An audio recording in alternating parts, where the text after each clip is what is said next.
Man City's next Premier League game is away against already relegated Southampton on Saturday. City will be huge favourites, of course, for this one. They've put together a nine-game unbeaten run now in all competitions, winning each of the last four in the Premier League, while Southampton head into this one on the back of losing 2-0 to fellow relegated side Leicester, and they've now lost 28 games in the Premier League this season. Southampton, they're guaranteed to finish bottom.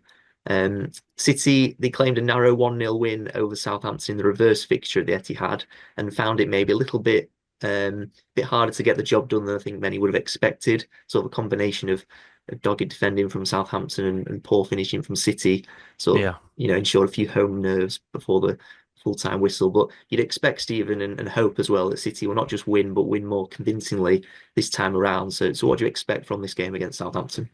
Yeah, they might just be the worst ever Premier League side, and statistically, they might not get there. Oh, what was the worst points? Was it 11? So they're currently level with Derby from Yeah. 2007-8. So they're So on they 11, just aren't need they? 1 point to ensure they don't, match that record. So they got Everton away and Arsenal last game of the season. And us. Yeah, that might happen. It might happen.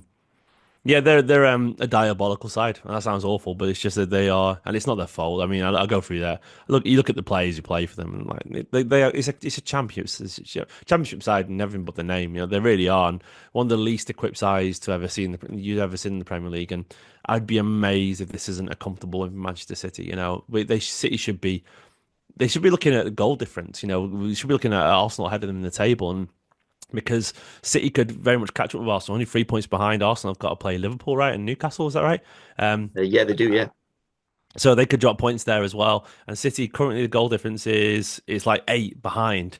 But if Arsenal say they lost 2 games there, I don't think they will do. But if they lost two, that's -2 goal difference immediately, which drops it to 6 goal difference, a 6 differential. City could get 5 or 6 goals in this game. They should be aiming for that, and that all suddenly just turns it around, just like that. And yeah, Southampton. Look, this was one of the most obvious bankers you'll ever see. They are a really poor side. They've struggled to score goals. They struggled to keep clean sheets. Leicester have been awful. They strolled to a 2-0 win the other day. And like this is the level they've got. They're obviously down and out. Um, it's just not a very good side. It really isn't. They've got some decent individual players, and I'm sure Harwood Bellis will get a move, ex-City lad will get a move somewhere in the Premier League and so on. Tyler Dibbling, obviously people talked about him a lot, but he's a little bit on the bench recently actually, and he got the experience of Walker Peters and Bednarak and so on. And Ramsdale unfortunately relegated again. It's just been too much for them this year. I don't think they came up with the right quality. I expect City will be aggressive. I would probably expect to see. I don't think they'll go for the control as much because I don't think they'll need it. We might see Doku get a start. I think Doku will start again. Haaland will probably get a start. Don't be surprised to see Marmoush actually playing the right again, which didn't work that well the other day. But I think the direction will be to try and hit him in behind with the runs and so on. I expect De Bruyne probably not to play this one actually. I think he'll probably play Bournemouth at home instead. I think De Bruyne will sit this one out. And I wouldn't be surprised to see Nico Gonzalez come back in actually, weirdly. I think he might get a game and probably the same back line. Though it could be that we're about to see Nico Riley on the bench because I think he had a pretty poor game the other day and Guardiola might want to lean on Akanji a little bit with Vardy back to left back. We'll see. But yeah, I'm expecting this to be a bit of a stroll for Southampton. Look, they've got nothing to lose. And the worst thing City could do would be talk like I'm doing right now. But I'm a fan, so I'm allowed to. City won't take it lightly because they still need to qualify for the Champions League. But a win here against the worst side possibly ever in Premier League history would probably secure us Champions League football in all but name. So you'd think it's almost like a tap in of a cup final. I know it is away from home, but still, like this should be 3 points for Man City.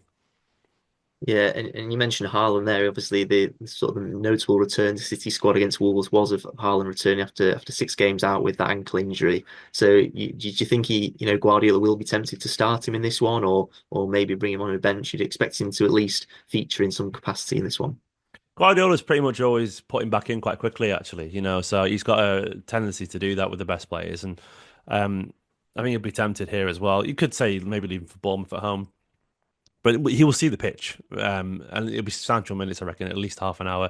I think he will start him. I think he'll be tempted. I think Haaland is not the kind of guy who needs loads of time on the training pitch because he is who he is and he's naturally fit and so on as well. So yeah, I think we'll see Haaland start this. Who would put it past Haaland to return with a hat trick? You know, it might not happen. He's not been in that kind of form this season.